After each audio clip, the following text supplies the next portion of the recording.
چه لخ اومده اینجا همه حشری هنا. شیک شیک شیک شیک شیک شیک.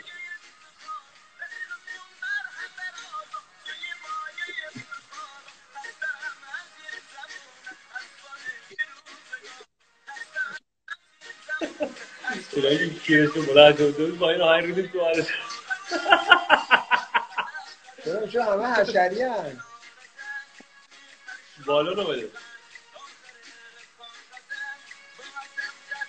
بالا تو ایران نمیده نه؟ موچاس کوتاس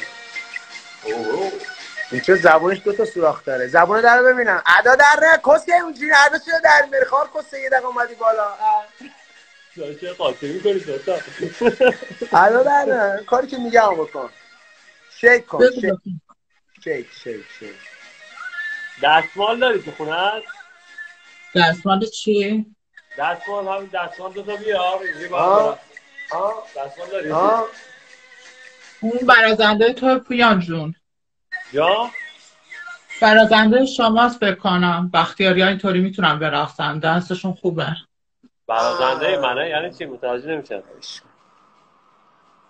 راست میگفت؟ بگرم راست میگفت.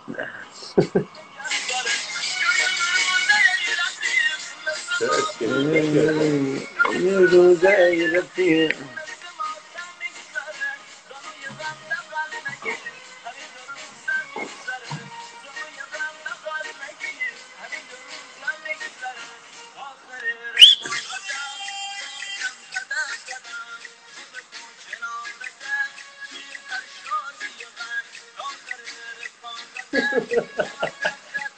اومدیم پایی ها این دو فکرمون کجاست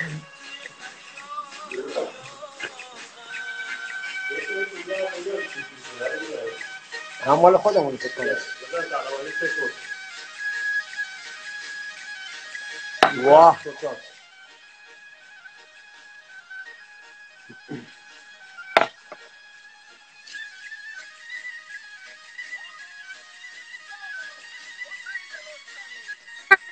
باشا سلام بویان چطوری؟ بگی عقب ببینم. نه تو خیلی چیزی مثبتی به کار ما نمیاد. من مثبت نیستم که خود منفیم. چی؟ من خود منفیم. چی میگی؟ میگم که من خود منفی. الان رخ کار مثبت من میبینم.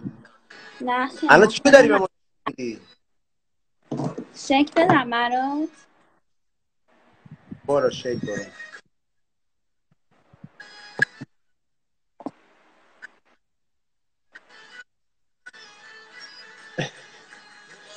شیکو شیکو شیکو شیکو بگی. بویان تو کست مادره. باشه الان همینو خواستی داشت خود جوابشو بده با یک کلمه. خانم محترم ما ساجا مثل داداش من شما کست نگه مادر زدی عظیم یا نمه همین که اومدی تو کونتو برای ما چرخوندی دیگه. حالا آن کونه کیرید زشته او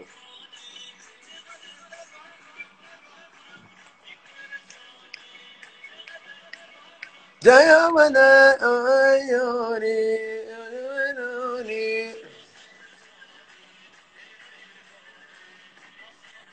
بچه ها یه چیزی بهتون بگم دوستای ساشا سلام